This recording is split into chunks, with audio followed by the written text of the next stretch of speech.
So last year, the Seahawks were expected to start rebuilding, and instead, Russell Wilson threw for 35 touchdowns, only 7 interceptions, and the Seahawks made the playoffs with a 10-6 record. Will he be able to replicate that feat this year, virtually carrying the team on his back? Let's take into account that despite being the number one running team in the NFL, the Seahawks have lost a lot of weapons over the years on their wide receivers. And now Doug Baldwin's career is over. And we don't really know what DK Metcalf is going to give them. So the Seahawks, if they want to have success, not only do they have to run the ball, they have to find ways to get the ball in the air.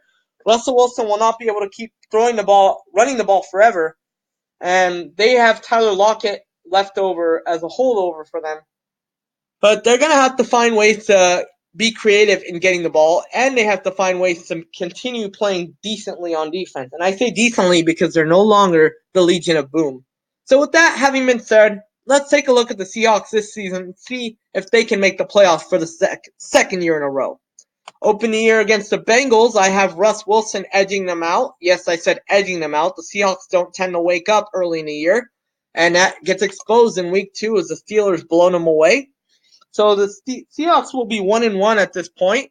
They welcome the New Orleans Saints into their home, and they beat the Saints to go to 2-1.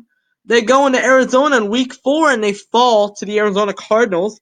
That's going to be a tough division game, and one that the Seahawks will not survive. The Seahawks pull off a victory over the Rams week 5. They avenge that sweep from last year. Then the darlings in the NFL, the Cleveland Browns, take them down on a last-second field goal. So at this point, I have the Seahawks 3-3.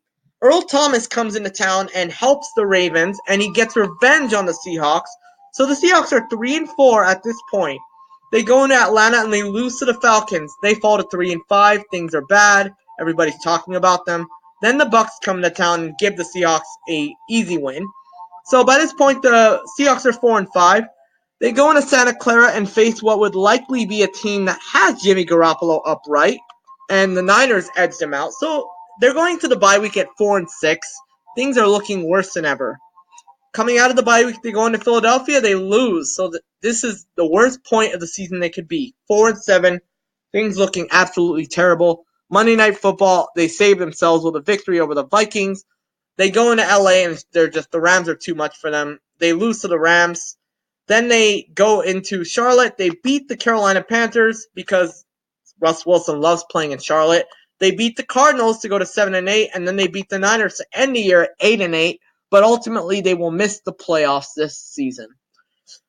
What do you think about my picks? Do you think the Seahawks have a chance of making the playoffs again? Do you think the Seahawks can overtake the Rams and win the NFC West? Do you think the Seahawks will go 11-5 potentially?